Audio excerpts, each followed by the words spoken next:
My name is Maxwell. I'm a founder of an organisation called WISDM, and this project we put together with our partners, Arts Council England, Small Green Shoots, and the Black Cultural Arts Centre and Poetic Unity to bring to life this project called Freedom Fighters, where we commissioned a group of 6 poets, well, 4 fingers, 6 poets, to compose an original piece, which we then recorded alongside Jerome Hill at Starwork Studios to create an EP of original poetry. And what the poets did tonight in a special event that they performed those original pieces, and the whole process of the project was brilliant. The poets were very professional, and they basically knocked it out of the park. And yeah, very proud of it, very happy with the whole process, man, and yeah, can't wait to work with them again. Thank you.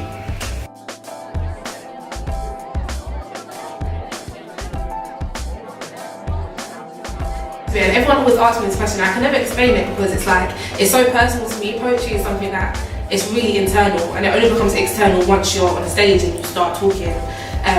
So the process, it basically comes from an emotional stimulus, and then I'm like, okay, I've reached my boiling point of how much I can take this internally, and then I let it spew out from my pen. These scars that echo my dark past, seeds that only blossomed and bloomed like they were conceived in the back of a parked car, bonds that can never be broken, living life like it was stolen and comprising to the very destiny of what others said was always best for me. I never knew how to unleash, and this is all anyone would ever get from me. A few words locked in a poem, but never the real depths of me. You will always be your worst enemy. You shortchange your abilities and pay that price respectively. Being trapped inside your own mind is the worst kind of enslavement you will ever be able to find. Freedom ain't always your physical, it's your mental state of mind. It's how you search for a love that you could never find. It's how you told your body you didn't love yourself countless times, so instead you ask for that. Obviously, poetry by Tony. Man's come down to the Poets Corner and done my piece called The Third Generation. The topic was freedom fighters, and being a South Sudanese born and raised in London, I thought, why not write about my own people? Nothing seems to have changed, besides the complexion of the man in uniform with a weapon in his hand. I guess that's why some say we were better off when the Arabs tried to control us. And so far it's looking like the sickening truth. I mean, who do we hold accountable for killing our youth? Reacting to IO or the government troops? Cause they've been killing us like we got nothing to lose.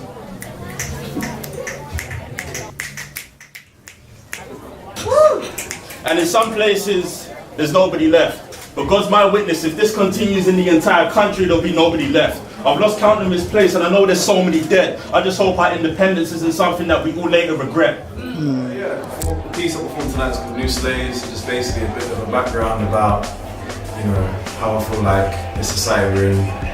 We believe we've come a long way, but we haven't necessarily come a long way in certain aspects, you know what I'm saying? So I feel like we're slaves in different ways now compared to how our ancestors were, hundreds of years ago. So, but I'll let you listen to the poem for you to decipher that. You know what I'm saying? I've known some who've been brainwashed from so young who really believe that alcohol and cigarettes is better for you than weed.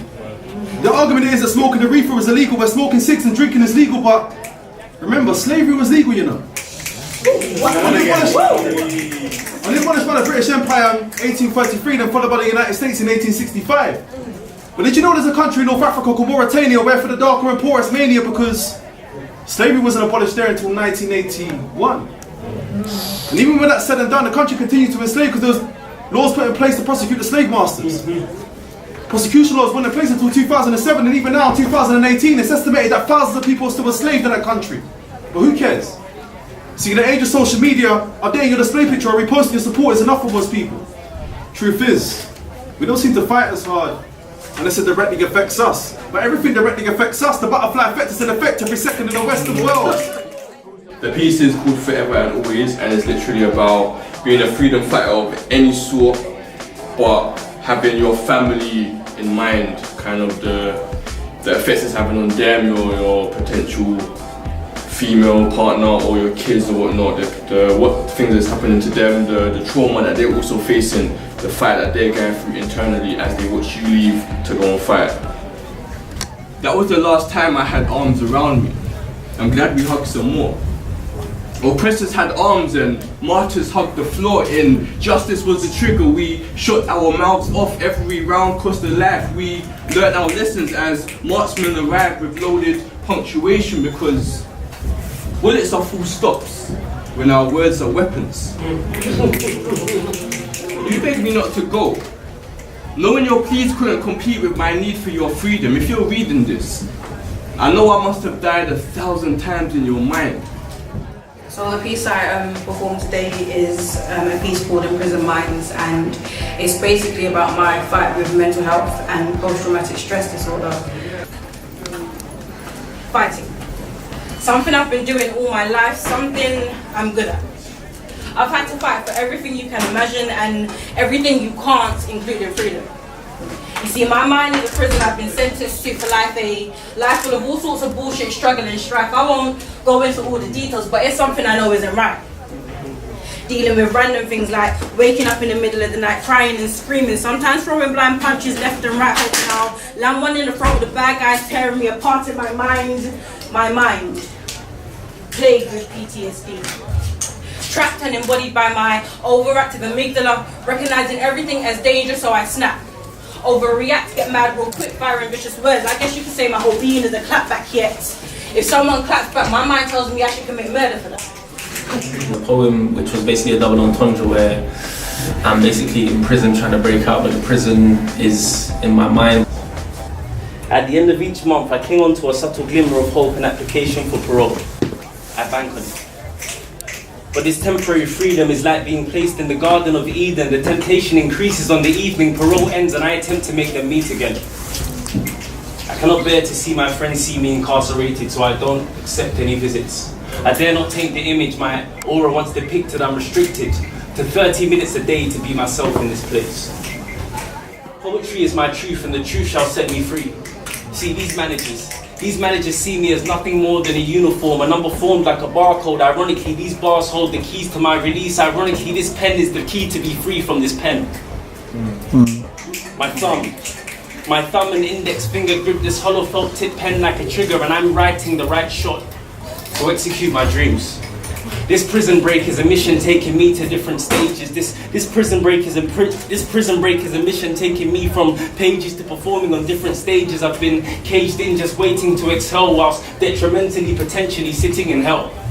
Yeah, the event was wicked still, man. I noticed that once you started getting into all the performers, levels are stepped up. In terms of the night, tonight I thought it was wicked. I thought all the poets, all the open mic pieces, they were all on point. A load of talented poets come down, share their soul, do what they do, share a lot of skill and a lot of talent. But it's really a nice place to connect with other like minds and feel that whole community spirit of Brixton. The performance I made today went really, really well. I enjoyed it. Despite all the nerves, I felt like it just gave me that extra bit of power. I had fun and it went really, really well, and I'm really proud of myself and everyone else that performed today.